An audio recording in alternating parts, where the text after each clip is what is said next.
This lab deals with the time characteristics of capacitors and inductors. A capacitor is a device for storing charge for later use. The amount of charge stored depends on the capacitance, C, and the applied voltage, V. Charge equals the product of capacitance and voltage, that is, Q equals C times V. Capacitors are useful in defibrillators, stun guns, electronic flashes, cattle prods, radios, computers, and even neurons. When capacitors are connected in series, they all store an identical amount of charge, Q, but have different voltage drops. The equivalent capacitance is found by adding the inverses of the individual capacitors and then inverting the result. When capacitors are connected in parallel, they all have an identical voltage applied, but store different amounts of charge. The equivalent capacitance is just the sum of the individual capacitances. The first part of this lab involves measuring the capacitance of each of two capacitors using a capacitance meter. First, measure the individual capacitances.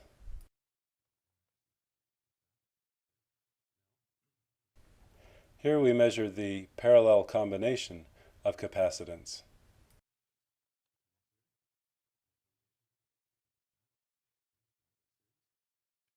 Here we measure the series combination of capacitance.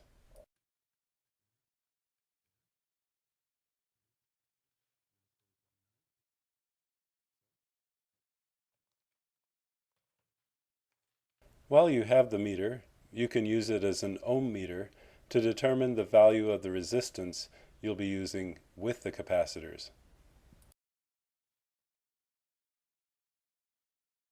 When a capacitor is connected to a voltage source through a resistor, it does not charge up instantaneously.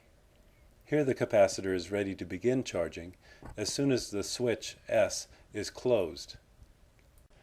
Upon closing the switch, the capacitor charges rapidly at first, then eventually approaches its carrying capacity, Q equals C times V. The function that describes the growth of charge as a function of time is called an inverse exponential. Q equals Q max times 1 minus e to the minus t over RC, where e is the base of the natural logarithm. Although in theory the capacitor never fully charges, in practice it is about 2/3 charged after one time constant given by the product of R and C. A large value of resistance will slow the rate of growth, and a large capacitor will take a long time to charge. A fully charged capacitor also requires time to discharge. Here is a capacitor ready to drain through the resistor once the switch is closed. After the switch has closed, the charge quickly moves from the positive side to the negative side to neutralize the charges in the capacitor. Eventually the current slows to a trickle as the capacitor is depleted of charge. The function describing the discharge of the capacitor with time is a decaying exponential function. Q equals Q max times e to the minus t over RC, where once again the characteristic time for the discharge is the RC time constant.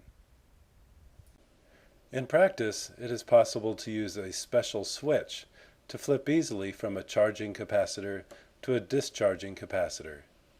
In this position, the switch allows the capacitor to charge. Thrown to this position, the switch allows the capacitor to discharge through the resistor.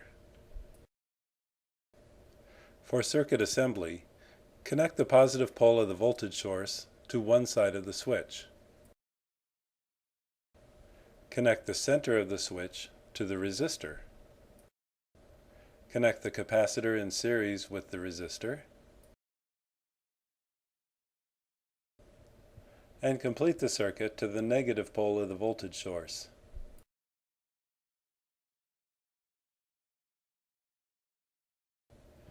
The other side of the switch is connected to the low voltage side of the capacitor.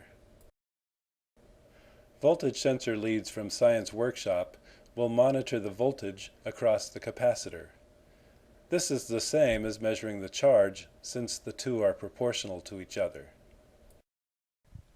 Toggling the switch will either charge or discharge the capacitor. Here is a plot of the voltage across the capacitor during the charging process. And here is the voltage as the capacitor is discharged.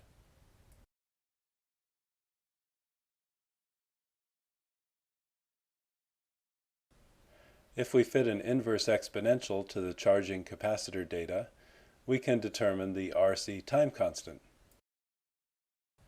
Fitting a natural exponential function to the discharging capacitor yields the same RC time constant. An inductor is a device that opposes changes in the current flowing in a circuit. If a circuit initially has no current flowing, the inductor will oppose the buildup of current. If the circuit already has a large current, the inductor will oppose the reduction of that current. In this circuit, the voltage supply is prepared to cause a current to flow as soon as the switch is closed. The presence of the inductor in the circuit opposes the increase in current such that the current builds up according to an inverse exponential curve. Now the time constant depends on the quotient of the inductance to the resistance. The larger the inductance, the longer it takes for the current to become established. If the inductor already has current flowing and the power supply is removed by flipping a switch, the current decays away at a rate that once again depends on the ratio of L to R. Begin by measuring the inductance of the coil L using the inductance meter. Then use the meter as an ohm meter to measure the total resistance of the coil and 10 ohm resistor combination. This is the total resistance in the RL circuit and should be used to calculate the time constant. Because the time constant for this small coil is short, you cannot keep up with a mechanical switch. Use the internal power supply set for square wave mode to flip the circuit on and off. Though we cannot measure the current directly, we can monitor the voltage across the resistor and know by Ohm's law that the current will be proportional.